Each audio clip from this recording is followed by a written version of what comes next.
Andrea Leadsom has been a huge force in politics. She's a former business secretary and leader of the House of Commons. She ran to be Conservative Party leader not once but twice and has received a damehood for her services to politics. She passionately fought for Brexit and now from the backbenchers she's fighting to help families. Dame Andrea Leadsom joins me now. So, Andrea, I've got to start by saying it's been a huge pleasure to work with you over the years. And, you know, you've always been somebody who, when you have a cause, you get right behind it. And you did that with Brexit.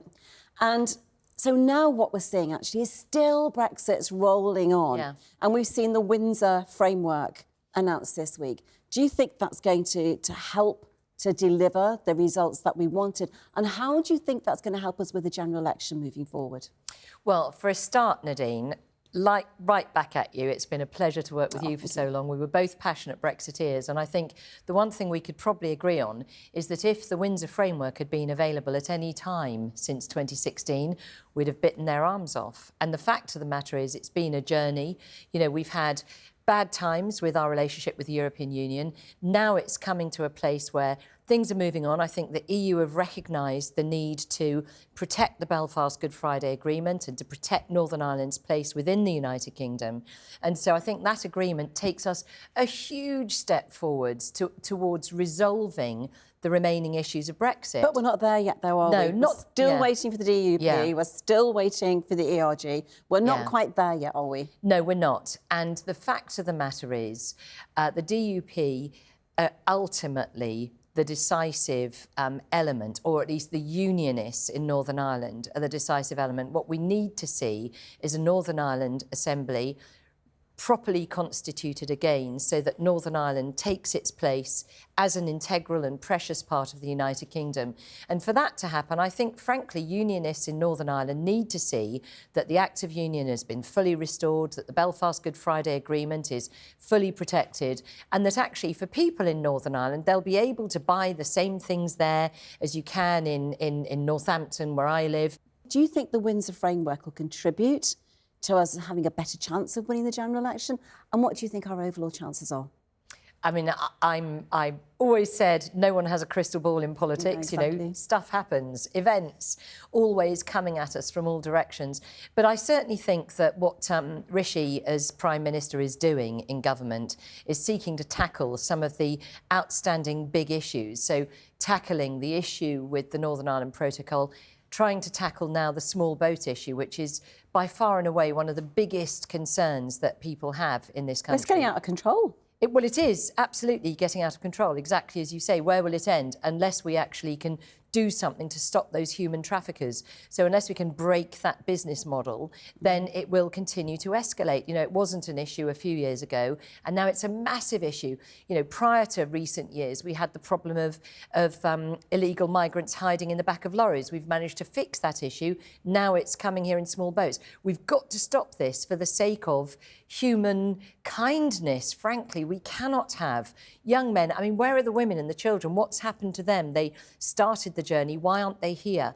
And of course, the fact that it's simply not fair for people in this country who work hard, do the right thing, can't get access to the same, frankly, quality of accommodation and 3 square meals a day and a warm place to live, etc., that some illegal migrants are able to get. So there's an issue of fairness, there's an issue of resolving the problem of human trafficking. And all of these things, I think, the Prime Minister is trying to deal with, and that's a good thing. And I think if he does, then I think it will bode very well for the next election. Because of the gangs, it's a much more difficult situation for the Home Office to deal with and actually for ministers to deal with than it ever was. Do you think with the summit that Rishi is going to have with Macron, what kind of demands do you think he's going to make for more money? Because for me, one of the concerns is Macron's had a lot of money, you know, millions of pounds on a daily basis. And they've not been doing a brilliant job at stopping these people leaving the beaches of Calais to land in Kent. What do you think the substance of those conversations are going to be, and how do you think what do you think the outcome is going to be? Yeah, so I think it's all a bit of a continuum, really. I think that since the UK left the EU, there has been some bad feeling. There has been a kind of less than enthusiasm for cooperation. And so I think in part, actually, the Windsor Framework is going to help relations with the EU. We already saw that with Ursula von der Leyen saying that we can start to address some of the other outstanding issues now. I certainly think and hope that the relationship with France will improve significantly.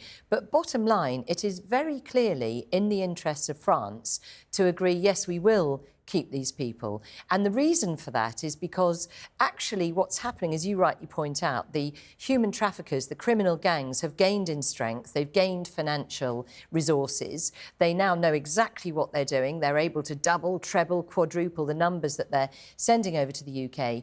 And if France stamped on it, if they said, yes, we won't let them come, we'll keep them here, that in itself would reduce the temptation of people to pay those thousands of dollars and pounds to human traffickers to make that perilous journey. So it's clearly in France's interest, because if people aren't queuing at Calais to get to the UK, then they won't bother to go to France in the first place. So it's in all of our interest to stop this pipeline of absolutely appalling human misery.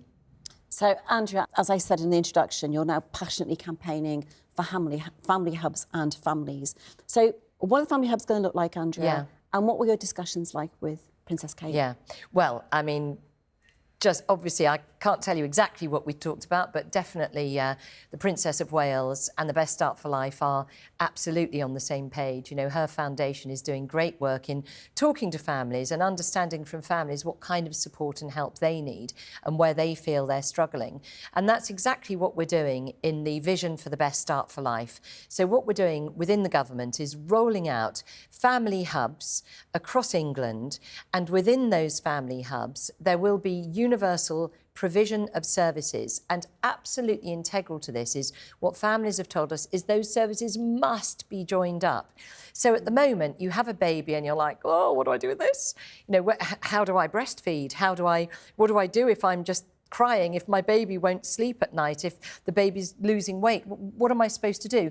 And of course, theoretically, you go to a midwife or a health visitor who's absolutely there for you 24/7, except that in reality, that is so often not the case.